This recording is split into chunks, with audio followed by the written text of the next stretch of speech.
you say nothing much has changed 1 year on, and you have this terrorist organization that continues to evolve, and terror problem that the world at large is facing. New leadership for them, promising revenge attacks, but also a new NIS boss. How does this play out, and what does Kenya need to do now going forward? Well, one of the important aspects that General Camaro must bring to his job as Director General of the National Intelligence Service is the ability to develop, make recommendations as to how we spend money to fight terrorism, and what sort of programs and projects we undertake to fight terrorism. I think he needs to fully implement the National Intelligence Service Act of 2012 to genuinely reform the NIS.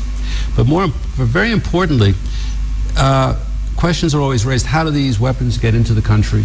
How does Al-Shabaab get into the country? In March of this year, a vehicle was driven from inside Somalia through Mandera down to Mombasa. It was found loaded with military-grade explosives. The border is completely open, and the border needs to be closed. And I think that General Camaro has the duty to say to the head of state that we can spend 15 billion shillings on Safaricom surveillance system, rolling it out in Nairobi and Mombasa, or we can spend that kind of money to close the border with Somalia. Barrier planning, increasing the number of fully manned checkpoints. But let's make no mistake, the NIS chief may have intelligence, may have information about what's going to happen. Intelligence is never an exact science, and that's where people seem to get are mistaken. If intelligence, though, if information is given that we can expect certain attacks to occur in a certain time frame, and if the National Police Service is not organized to respond to that intelligence, which is to say that if the administration police and the regular police and the GSU are not actually under one command, if they're all operating on different doctrines, different rule books, different playbooks, which means we're not, in fact, using our own good legislation, and we're not using good people to do things. NIS does not have its own troops. And I don't think we want National Intelligence Service to start developing its own armed forces, its own little operational capability.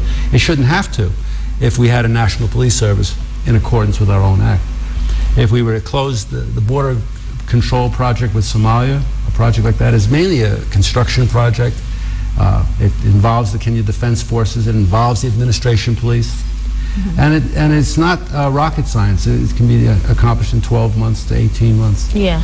And Philip, I don't know if you've heard about the research by the Israelis who say, and as far as looking at social media, that majority of a lot of what was seen to happen in that space fueled or worked in favor of the terrorists, pretty much. Do you agree with that assessment? Yeah, I totally agree, because anyone could actually comprehend what was going on. And I think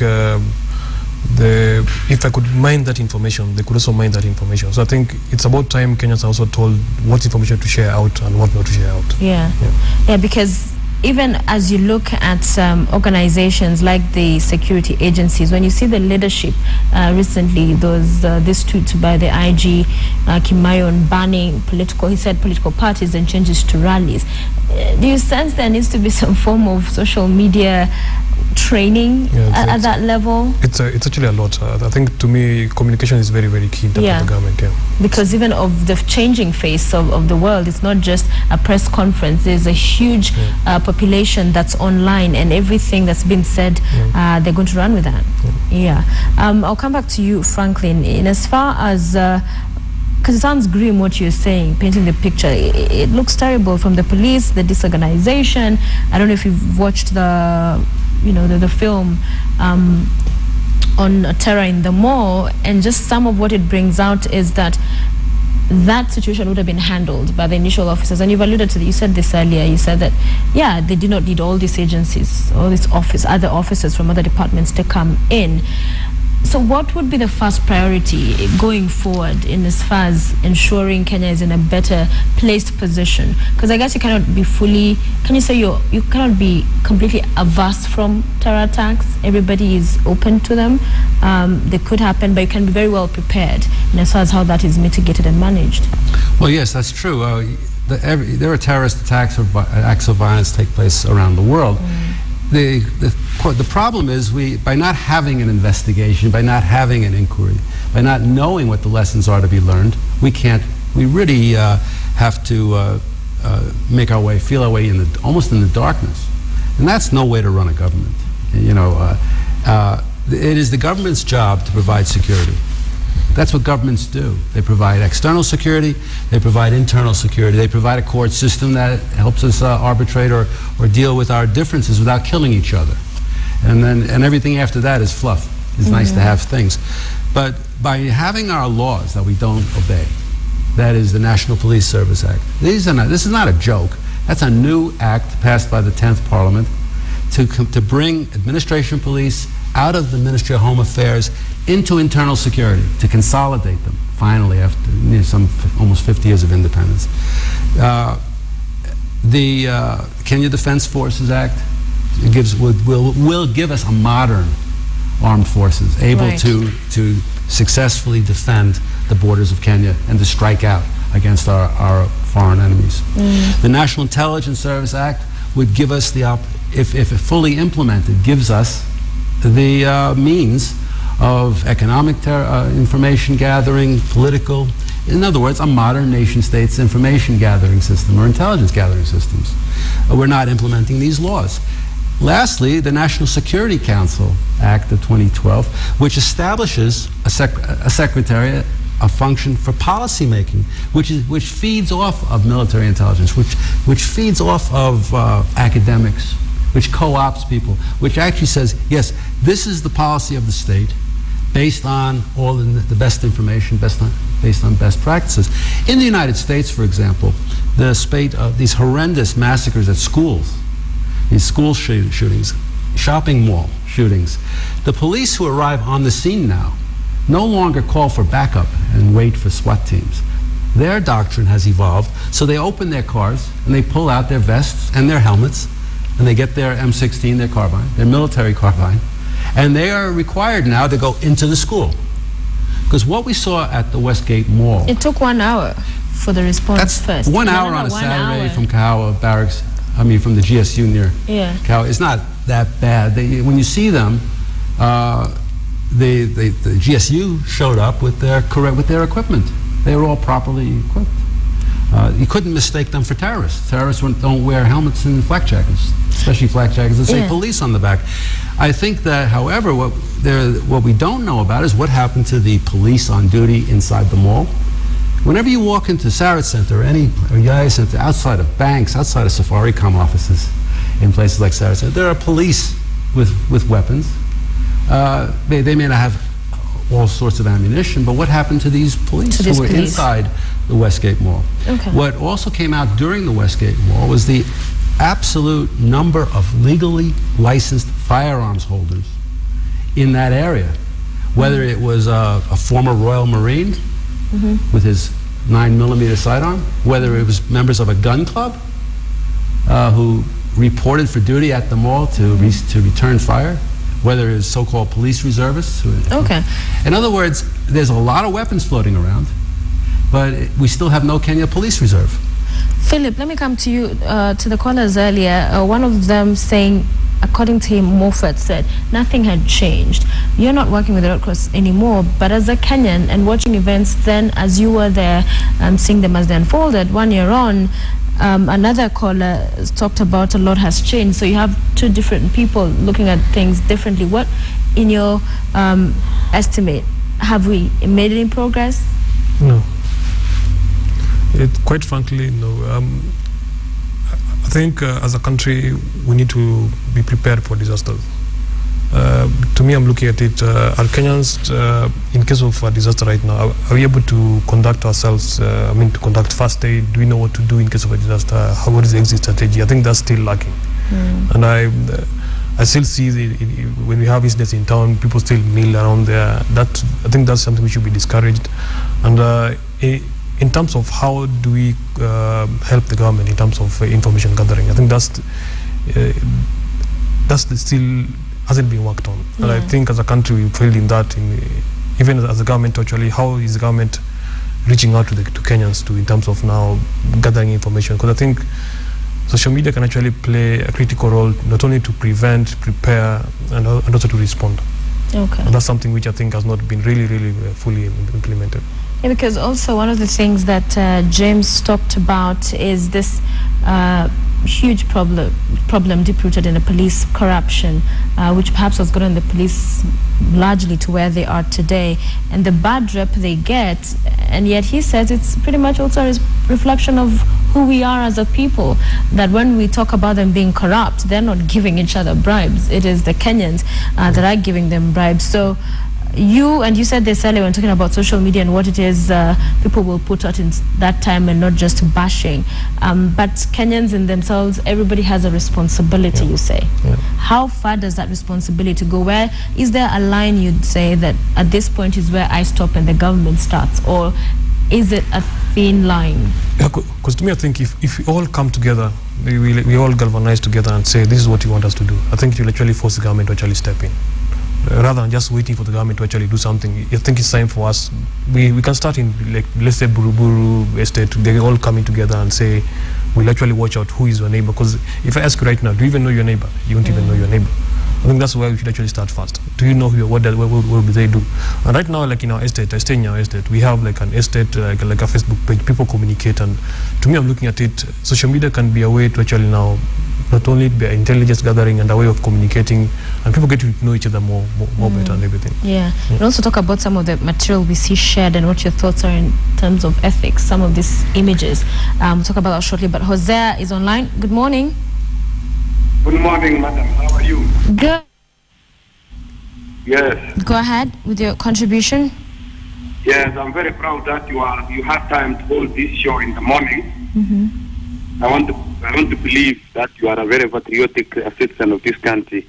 But let me be very brief and focus on the subject at hand. It was very sad that Kenya was attacked on that day on September.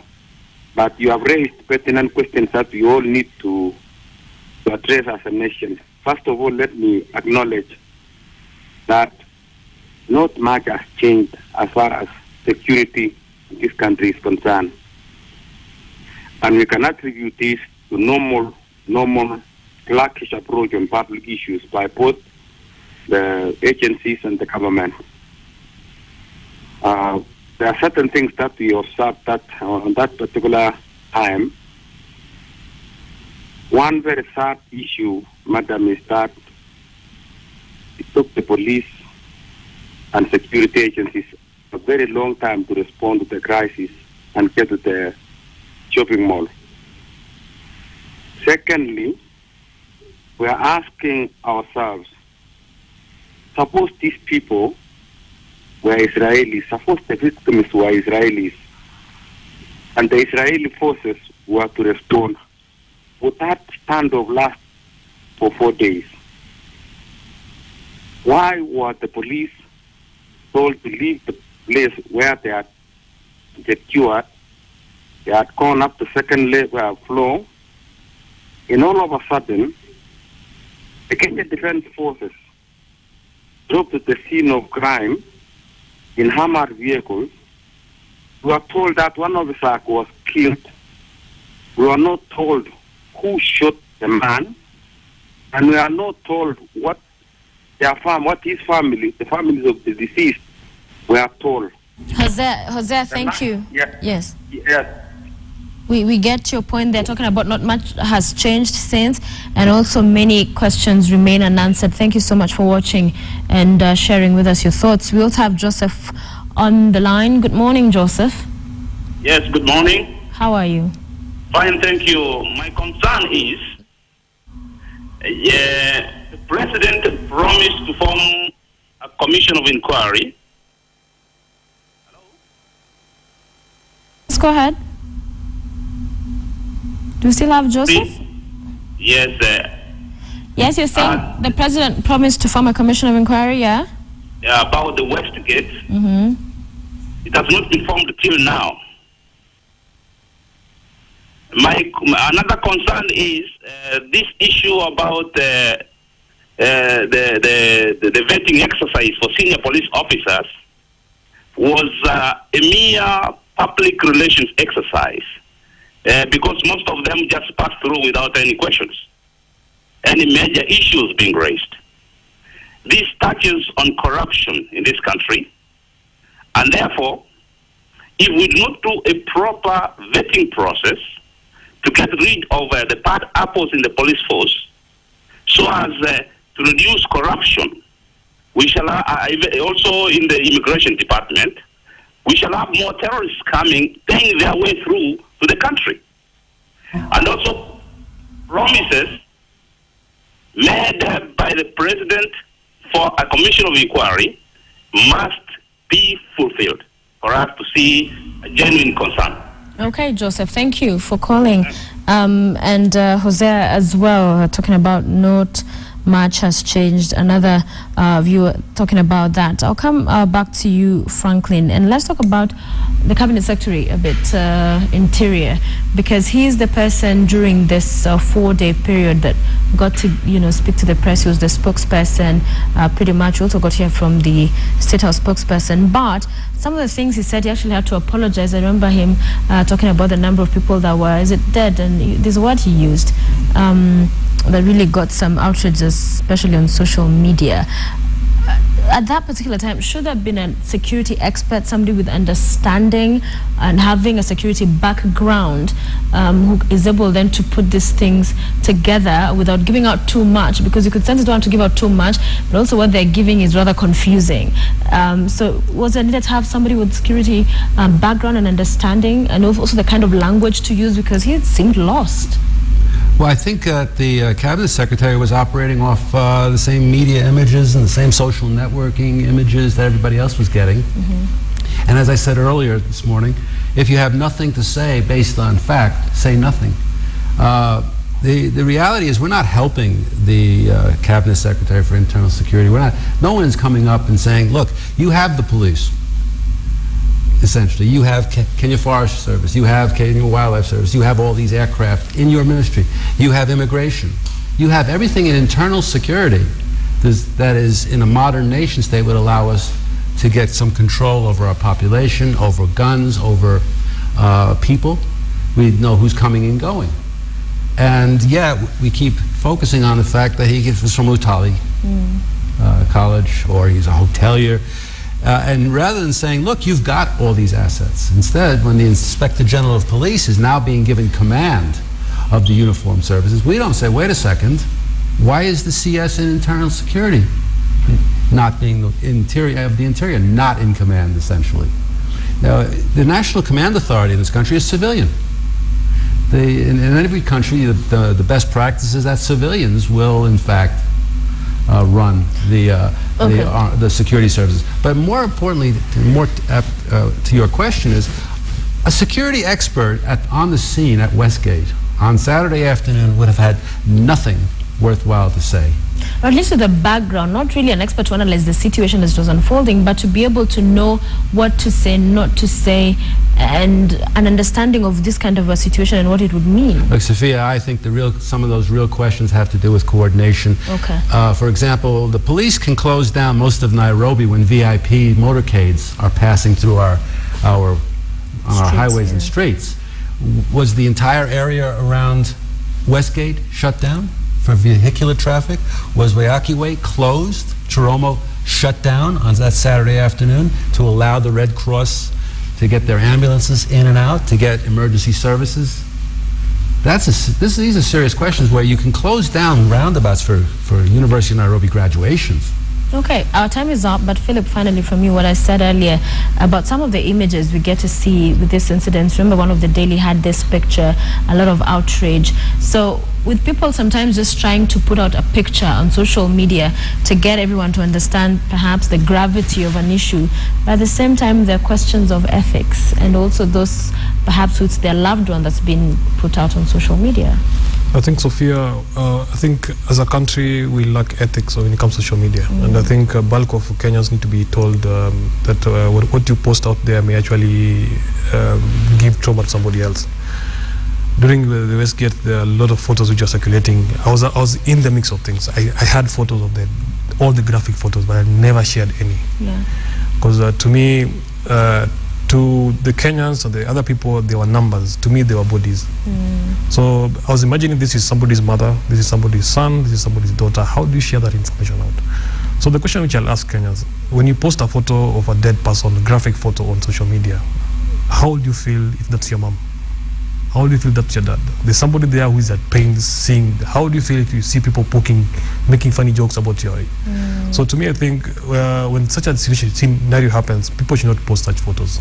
When you say that 67 people have died, I can get the picture.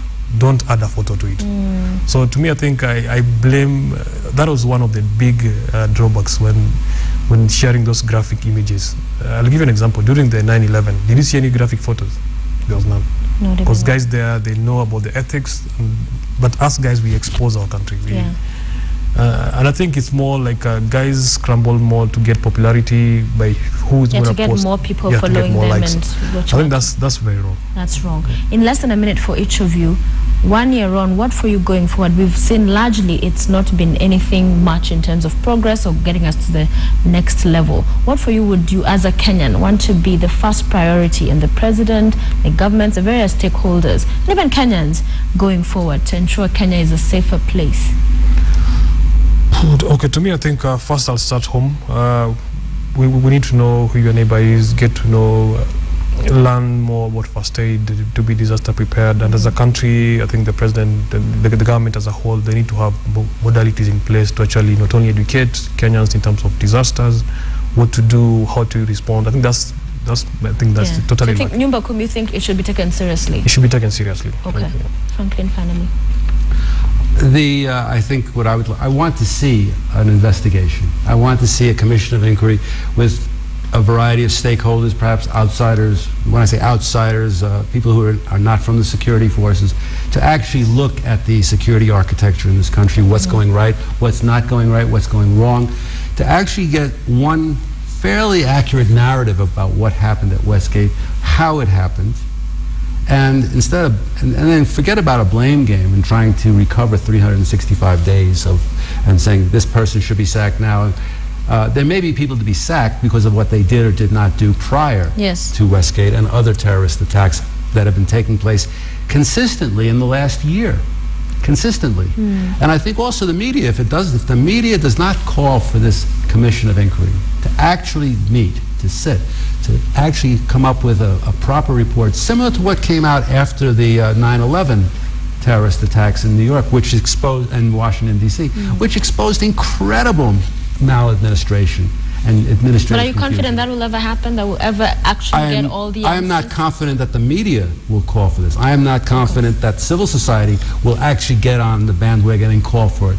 I'm convinced if we had a commission of inquiry that we could get to the bottom of it. I am not, after 33 years here, completely cynical about the ability of educated Kenyans or Kenyans who have common sense and goodwill. All right, Andrew Franklin, security analyst, will wrap it up there, as well as Philip Ogola, who's a social media consultant. Thank you both for being with us today. Thank you. As we talked about After the Siege 1 year on, and we thank you for staying with us as well. Remember, this weekend, Bottom Line as well is focusing on After the Siege. It will be here at the capital in Nairobi. The entire team has been preparing and has put together stories and great interviews just to put this into perspective, not only looking back, but most importantly looking forward to ensure that Kenya is a better place to face with the challenges that she has.